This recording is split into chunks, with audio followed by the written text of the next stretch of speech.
parler du crime dans la fiction, avec 2 auteurs de romans, et puis du crime dans la réalité, avec des crimes réels que vous êtes allé explorer, Jacques Pradel. Alors bienvenue Valentin Musso, bienvenue Vincent Ortiz, et puis bienvenue Jacques Pradel. Je vais brièvement commencer par vous présenter. Valentin Musso, vous êtes agrégé de lettres, vous enseignez la littérature et vous avez publié, si j'ai bien compté, 8 romans. Quand il y a des inexactitudes, n'hésitez pas à le faire remarquer, puisque les informations viennent d'Internet. Et Internet, parfois, il y a aussi un petit grain de sable dans la mécanique. N'est-ce pas, Jacques Pradel? Alors, vous avez publié 8 romans. Et vous avez publié, là, le dernier, c'est Un autre jour, au Seuil. Donc, un thriller.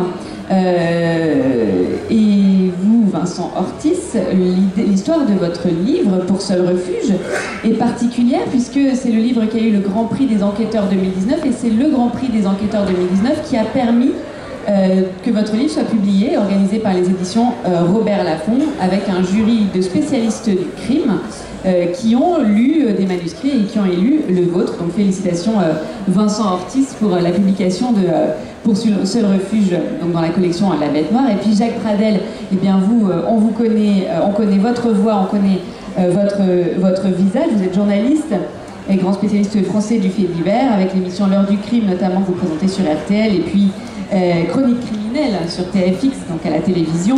Vous avez publié des livres aussi nombreux, hein, comme Valentin Musso. Je ne cite pas les listes de livres, puisque ça, bon, on a peu de temps, donc je préfère vous écouter parler de ces histoires criminelles, mais Adam, qui est heureux, marié avec Claire, et qui un matin se réveille avec un horrible pressentiment, l'impression qu'il va arriver quelque chose à sa femme, qui est partie chez ses parents, tout simplement, pas très loin, on est aux États-Unis. Hein. Et elle est partie faire son jogging le matin, et elle a été violée et tuée par quelqu'un qui passait par là, qui a laissé des pétales de rose, qui semble-t-il l'avait quand même prise pour cible, et puis qu'on va ensuite essayer d'attraper. Donc son mari est dévasté par la mort de sa femme, évidemment. Il se suicide, et là, eh bien, il se réveille, et la journée recommence. Sa femme n'est pas morte. Sa femme n'est pas morte. Il se rend compte qu'on est encore avant l'épisode terrible. Il se dit que peut-être il peut changer la donne. Il va courir. Je ne sais pas jusqu'où je peux raconter, parce qu'évidemment, il y a un moment où on rentre dans le spoil pur et dur, comme on dit, le divulgachis. Mais il va en tout cas essayer de sauver sa femme. Il va y parvenir. Mais est-ce que ça va durer? Est-ce que c'est vrai? Est-ce que c'est la réalité? Ou est-ce que notre personnage ne va pas se rendormir et risquer de se réveiller dans un monde où de nouveau sa femme n'est plus? Et bien c'est un peu ce qui va lui arriver, malheureusement. Oui, on va s'arrêter là pour résumer. On a eu beaucoup de mal à faire le résumé, la 4e couverture, parce que justement on disait où est-ce qu'on va aller dans le résumé de l'histoire. Mais vous l'avez très bien fait, effectivement, il va revivre cette journée et on va être voilà, dans sa tête, on va le suivre heure après heure. C'est un livre dans lequel il n'y a pas d'ellipse en fait, hein. C'est une journée, 24 heures, un peu comme dans la série américaine, moi, que j'aimais beaucoup. Et le lecteur va se demander si Adam est fou, si on peut lui faire confiance, est-ce qu'il revit vraiment cette journée ou est-ce qu'il est purement en train de délirer. Et chaque partie, donc il y a 5 parties, un peu comme dans une tragédie grecque, hein, dans une pièce de théâtre avec une unité de lieu, de temps. Et chaque partie se termine par un rebondissement qui remet en cause la partie précédente. Voilà, donc c'était un peu un pari. Je me suis imposé comme ça des contraintes très très précises. Mais voilà, j'en dis pas plus parce qu'après, effectivement, on tombe dans le spoil. Comment ils avaient résolu un crime parfait, entre guillemets, grâce à une petite tache de sang qui se trouvait sur un mur dans la scène de crime. Et il n'y avait rien d'autre parce que l'assassin avait tout nettoyé.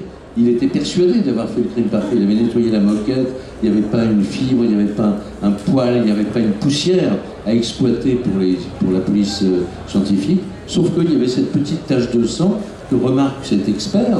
Il le prend, il met dans un sac en plastique, il envoie ça au laboratoire. Et là, bingo, dans le sang du moustique, il y avait l'ADN de la victime qui avait été donc tuée dans cet appartement, puis transportée par l'assassin à 10 km de là. S'il n'y avait pas eu cet événement, c'était un crime parfait. Donc quand j'ai lu ça, je me suis dit, si j'étais romancier, là je m'adresse à mes confrères, si j'étais romancier, est-ce que j'aurais osé mettre dans mon roman que l'assassin avait été pris grâce au fait que l'ADN de la victime avait été trouvé dans le moustique? Moi je pense, je me suis dit, mes amis m'auraient dit tu vas trop loin, quoi. Personne ne va te croire. Et donc à partir de là, j'ai tiré sur ce fil et j'ai trouvé une petite histoire que je propose donc dans ce livre, que je décrypte dans ce livre. Mais on va découvrir qu'il faut se méfier des moustiques et des dalmatiens et des perroquets et de toute une ménagerie. Les animaux de compagnie sont des traîtres. On s'en méfie jamais assez. Gallmeister, dans une traduction de Sophie Asllani. Dans Dry Bones, l'homme de Loire est confronté à la découverte d'un énorme T-Rex vieux de 66 millions d'années, parfaitement conservé, sur le territoire de son comté, puis à celle d'un cadavre, celui de Danny Lone Elk, propriétaire cheyenne du territoire où le trésor paléontologique a été déterré. On va donc parler de Rose, de son humour, de son Wyoming bien aimé, avec son printemps très capricieux. On va parler des genres différents auxquels le principe de la série autour d'un personnage vous permet de vous essayer. Et puis nous garderons un quart d'heure à la fin pour des questions du public. Donc, soyez prêts à prendre la parole. Bonjour à tous, c'est Isabelle, bienvenue sur ma chaîne. Je vous retrouve aujourd'hui pour un petit bilan de la fête du livre du Var qui a eu lieu les week-ends du 15, 16, 17 novembre à Toulon, forcément. Et j'ai passé une super journée, vraiment, c'était un super salon, malgré le monde qu'il pouvait y avoir. Quand on me dit qu'on ne lit plus en France, je reste un peu interloquée parce qu'il y avait vraiment une blinde de monde. Et c'est vrai que du coup, même en plein novembre, il fait quand même super chaud dans cette salle. Avant, il le faisait au mois de septembre, c'était horrible, mais au mois de novembre, c'est pareil. Je vous ai filmé quelques images des conférences où je suis allée. Il y en avait deux qui m'intéressaient. Par chance, les deux se suivaient. Il y avait une conférence sur les criminels et leur tactique un petit peu. C'était super intéressant. C'était avec Valentin Musso, Vincent Ortiz et Jacques Pradel. C'était super intéressant. Mais vraiment, ça a duré 3 quarts d'heure et c'était vraiment hyper chouette. Il y avait Valentin Musso pour son dernier roman, Vincent Ortiz qui a écrit Pour Seul Refuge et donc le dernier livre de Jacques Pradel. On a vraiment passé un super moment. Et ensuite, il y avait Craig Johnson donc pour son dernier roman, Dry Bones, qui est paru aux éditions Gallmeister et j'aime beaucoup cet homme. J'adore cet homme, ce qu'il dégage, comment il écrit. J'aime beaucoup son humour. Il est vraiment très très agréable à découvrir. La conférence s'est passée en 2-2 aussi et c'était super sympa. Je vous ai glissé les images, tout du moins un mini extrait des images que j'ai filmées, mais c'était vraiment très très chouette. Et donc là, je suis là pour vous présenter les petits achats que j'ai fait pendant ce salon. J'ai essayé de rester raisonnable malgré toutes les tentations. Et comme tous les ans, rentrer à la maison, je me dis « Oh, mais pourquoi j'ai pas pris celui-là et il y avait cet auteur-là, mais je l'ai pas vu. Mais comment j'ai fait ?» Bref, de toute façon, j'aurais craqué mon slip. Sinon, on va dire les choses comme elles sont. Quand on va dans un salon du livre, tout du moins dans un salon du livre comme celui de Toulon, où il y a énormément d'auteurs, parce qu'il devait y avoir à peu près 130 auteurs, c'était blindé, tout le monde est serré sur des tables et tout, il y a grandement de devant. Forcément, moi je suis allée aux 2 conférences qui étaient en début d'après-midi, donc je suis sortie de la conférence à 15h30, un samedi après-midi. Vous vous doutez bien que c'est sûr que si je n'étais pas allée à la première conférence, j'aurais pu gratter un peu, et c'est vrai qu'arriver à 2h30, comme j'avais fait l'année dernière, on est quand même plus tranquille. Et je vais commencer par des livres. Alors un que je n'ai pas acheté, mais que j'ai déjà lu, et qui est juste ici, et que j'aime d'amour parce que c'est une sublime histoire. Et que quand j'ai vu qu'elle venait à Toulon, j'étais super contente. Parce que j'adore son compte Instagram, c'est frais, c'est agréable, elle dégage vraiment quelque chose de ses livres et de son compte que je me disais qu'elle devait être vraiment très très agréable à découvrir. Donc Anne Galluen, je lui ai pris, je vous le montre parce que je l'aurais sûrement offert et peu importe, elle sera déjà au courant, j'ai pris pour une copine, donc Le Bonheur n'a pas de rides, qui est génial, et je me suis fait dédicacer celui-ci, qui est une bombe, qui est un vrai petit bonbon sucré, tout comme l'auteur. Elle est vraiment agréable, elle est gentille, elle est souriante, elle a l'œil qui pétille et on voit qu'elle est avare de tout ce qui peut se passer dans la vie des gens. Elle cherche des petites idées et moi vraiment, on a passé un super moment avec mon conjoint à parler avec elle.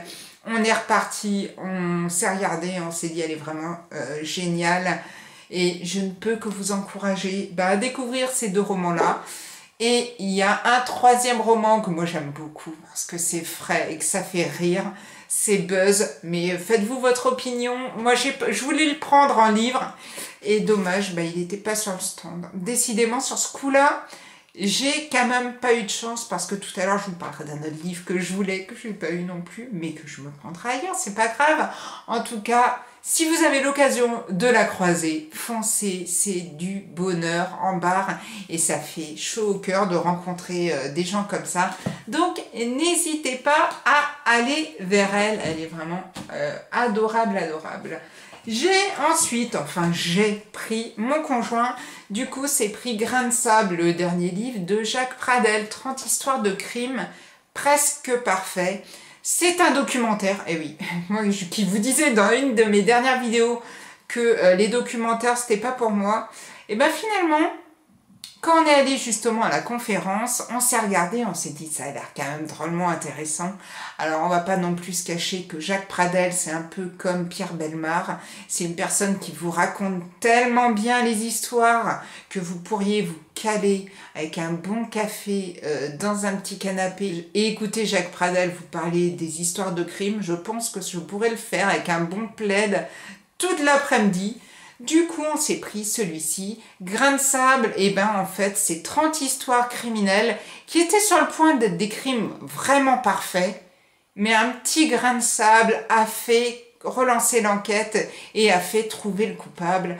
Et je trouvais ça hyper intéressant. Il est très sympa, il est drôlement sympa et donc du coup, mon conjoint s'est fait dédicacer le livre et je suis quand même curieuse de lire ça. C'est vrai que c'est quand même des histoires qu'on connaît. Quand il en parlait, je me disais oui, ça c'est un tel et ça c'est un tel.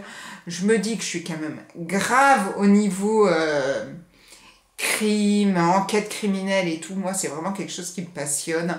C'est vrai qu'à chaque fois que je me dis ça, je me dis mais tu dois pas être normal. Et en même temps, il avait l'air de dire que c'était quand même plutôt féminin. La passion comme ça que peuvent avoir certaines personnes, c'est apparemment, si je me souviens bien, 80% de femmes qui aiment regarder ces styles d'enquête et qui aiment lire ces livres-là ou des polars. Et c'est vrai que je me suis retrouvée totalement dedans. Et donc j'ai hâte de découvrir celui-ci. Je ne savais pas du tout qu'il avait sorti un livre. C'est pas une personne à qui j'aurais pris le livre comme ça, les yeux fermés, comme certains autres auteurs dont je vais vous parler. Mais c'est vrai que du coup, il en a tellement bien parlé à la conférence qu'on a un petit peu craqué. Et donc, on s'est pris celui-ci. Bon, après, je me suis pris le nouveau livre de Valentin Musso qui a 3 lettres. Ça me fait penser du coup à la semaine prochaine pour le Black November et je sortirai du coup peut-être celui-ci parce qu'il me fait grave de l'œil aussi. J'adore Valentin Musso, de toute façon j'ai lu tous ses livres donc il fallait bien que je prenne le dernier. Il est tellement gentil, il est super agréable ce garçon et je me dis oui, ça vaut le coup de pouvoir rencontrer des auteurs comme ça. Si vous avez l'occasion de le rencontrer, vous verrez, il est vraiment très gentil et toujours bienveillant. Et c'est vrai qu'à la conférence, son livre, malgré le fait que ça se passe aux États-Unis, parce que c'est quand même le 3e livre de rang qui se passe aux États-Unis. Et j'aurais aimé revenir en France, mais peut-être dans le prochain. En tout cas, bah, celui-ci, comme il disait, il a été obligé de le faire aux États-Unis parce qu'il y avait certains détails qui ne pouvaient pas se faire en France, qui ressemblaient plus au système carcéral américain ou à la justice américaine, et donc du coup, il a été obligé de le faire aux États-Unis. J'ai vraiment hâte de découvrir ce roman. La couverture est juste sublime, hein. On va pas non plus se leurrer que voilà, c'est vraiment un très très bel objet. J'aime beaucoup. C'est une des couvertures que je préfère d'ailleurs de ces livres. Et voilà, j'ai très très hâte de découvrir celui-ci. Je me souviens plus vraiment de l'histoire, il nous l'a expliqué brièvement. Peut-être que d'ailleurs le résumé, ben, il me semble même, a dû passer dans le petit extrait de la conférence que je vous ai mis tout à l'heure. En tout cas, je pense que je ne serai pas la seule à me jeter sur ce livre-là. Et si vous avez lu d'autres Valentin Musso, je pense que vous avez pris le même pli que moi. Si vous n'en avez pas lu, il faut que vous fonciez en lire parce que vraiment c'est un super auteur. Pour moi, pour le moment, son meilleur roman, ça reste Une vraie famille. Bon, parce que ça se passe en Bretagne, que je suis un petit peu bretonne et que bon, mon petit cœur a fait boum, forcément. J'avais beaucoup aimé La femme à droite de la photo sur le cinéma américain des années 50.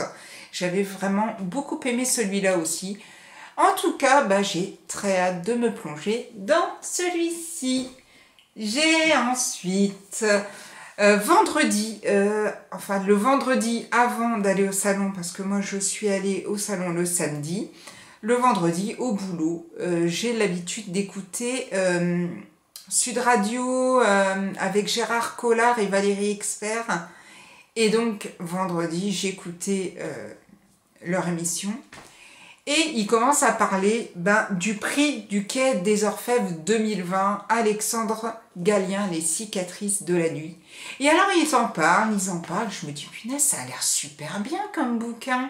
Arrivé au bout, je me dis tiens, je vais quand même regarder si à tout hasard il vient pas à Toulon. Et là, bim, il vient à Toulon, donc bim, Isabelle, elle prend son livre, faible qu'elle est, Les cicatrices de la nuit. Et j'ai vraiment hâte de découvrir ce bouquin-là. Ils en ont tellement bien parlé que, voilà, je ne pouvais pas faire autrement. J'ai vraiment hâte de découvrir celui-ci. J'ai pas regardé plus que ça de quoi ça parlait. Je me fie à l'avis de Gérard Collard. Et puis on verra bien, hein, je verrai bien ce que j'en pense. Mais en tout cas, ça me donnait drôlement envie. En plus, c'est un format poche. Donc, je me suis dit, oh Isabelle, pour 8,90, tu vas pas non plus passer à côté. Si certains l'ont lu, n'hésitez pas à me dire, sans spoiler bien sûr, ce que vous en avez pensé. Moi, je vais essayer de le faire passer vite fait, là, avant de tomber dans le mois sans thriller, parce que ça va être vraiment plus difficile. Et j'ai vraiment envie de le lire, donc je vais essayer vite fait, comme le Valentin Musso, de le faire passer dans ma pile à lire du mois de novembre. Et ensuite, j'ai pris Cendre de Johanna Marine, paru aux éditions Snag. Bon, Johanna, j'ai vraiment pris un énorme plaisir à venir te voir à Toulon. Si tu regardes ma vidéo, si tu la regardes pas, tant pis. Mais moi, j'ai vraiment beaucoup aimé te rencontrer. On s'est suivis, quand elle avait... Je lui parle alors qu'elle n'est pas là. On s'est suivi quand elle avait sa chaîne Booktube, Book Around the Corner. On avait souvent, c'est vrai, les mêmes avis et on aimait souvent les mêmes livres et souvent on était déçus un petit peu par les mêmes livres.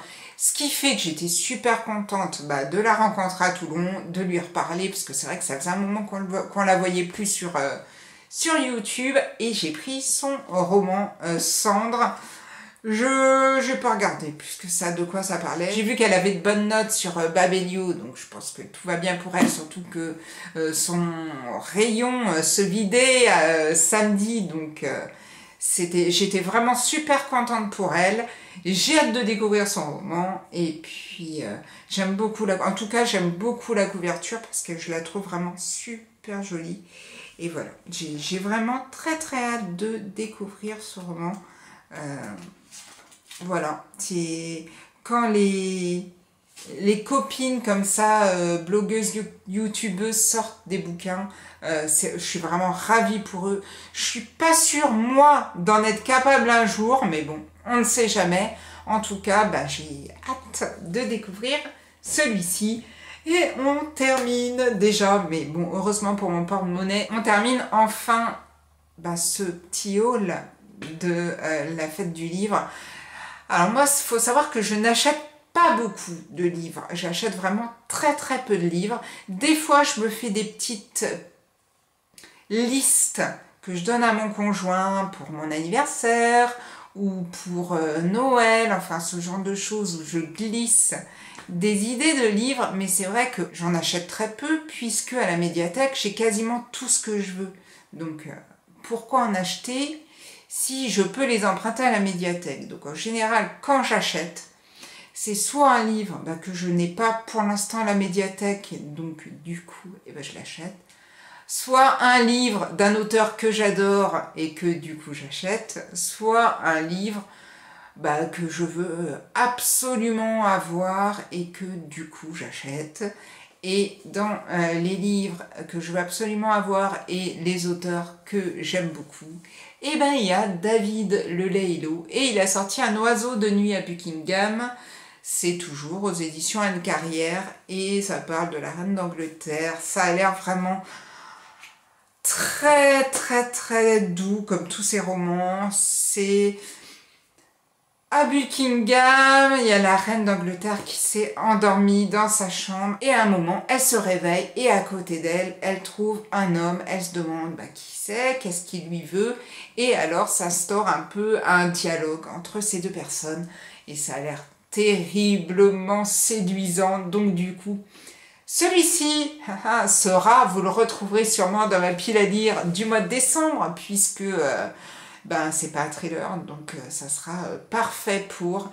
Et tout à l'heure, je vous parlais d'un livre que j'aurais bien aimé avoir, mais qui avait pas sur le stand, et pourtant il y en avait beaucoup. Et donc le roman que je voulais, et qui n'était pas sur le stand, c'était son roman sur Dalida, qui s'appelle C'était en mai, un samedi. Et je voulais lire ce livre-là, parce que, pas parce que j'aime spécialement Dalida, mon grand-père en était complètement accro, mais bon moi pas vraiment, même si bon du coup on a un peu suivi Dalida parce que lui il aimait beaucoup, mais j'avais envie de lire ce bouquin parce que on m'en avait parlé quand j'avais parlé de son livre Quand je serai grand, je serai Nana Mouskouri, et donc du coup j'avais beaucoup envie de lire celui-là, mais il n'était pas sur le stand. Donc je pense que je vais me l'acheter. Voilà, parce que j'avais vraiment, vraiment envie de lire celui-là. En attendant, je lirai Un oiseau de nuit à Buckingham. Et j'en ai donc fini avec tous les livres que j'ai pu acheter au Salon du Livre à Toulon. C'était vraiment super, comme tous les ans. Et je trouve toujours mon bonheur. Alors certes, je ne peux pas acheter tous les bouquins, parce que bon, quand on a la liste des auteurs, je vous raconte pas, j'ai une feuille comme ça remplie, sauf que mon budget ne me permet pas de tout acheter. Certains des livres, souvent je les barre quand je les ai à la médiathèque, comme je vous disais tout à l'heure. Donc du coup, je profite pour m'acheter ceux qui sont pas pour l'instant dans le réseau de la médiathèque. En tout cas, ça a été de très très belles rencontres cette année. Vraiment, on est sorti de là avec mon conjoint et on s'est dit... qu'on avait rencontré vraiment des auteurs fabuleux, des auteurs qui écoutent, qui sont à l'écoute de leurs lecteurs et qui sont vraiment adorables. Ça nous a fait un bien-être au cœur et à l'esprit. Ça a été vraiment une super journée. Si vous avez lu certains des livres que je vous ai présentés, n'hésitez pas à me dire vous ce que vous en avez pensé. Et moi, j'ai plus qu'à lire maintenant. J'ai toujours du stock de toute façon. On est rarement en sec. Un monde sans livres, c'est vraiment très triste. Et là, je repense, avant de clôturer cette vidéo, je repense à Craig Johnson et à sa conférence où il parlait donc de son personnage, Walter Longmire, et Et c'est vrai qu'il disait, bah, mon personnage a 2 super pouvoirs. Il a un super pouvoir, c'est qu'il a un formidable sens de l'humour. Et il a un deuxième super pouvoir, c'est qu'il aime beaucoup lire et il lit énormément. Et moi, je suis super contente d'avoir ce super pouvoir aussi. Je vous souhaite à tous de très belles lectures. Je vais terminer donc sur ce petit souvenir de Craig Johnson. Et je vous dis à bientôt pour une prochaine vidéo. Prenez soin de vous. Ciao, ciao!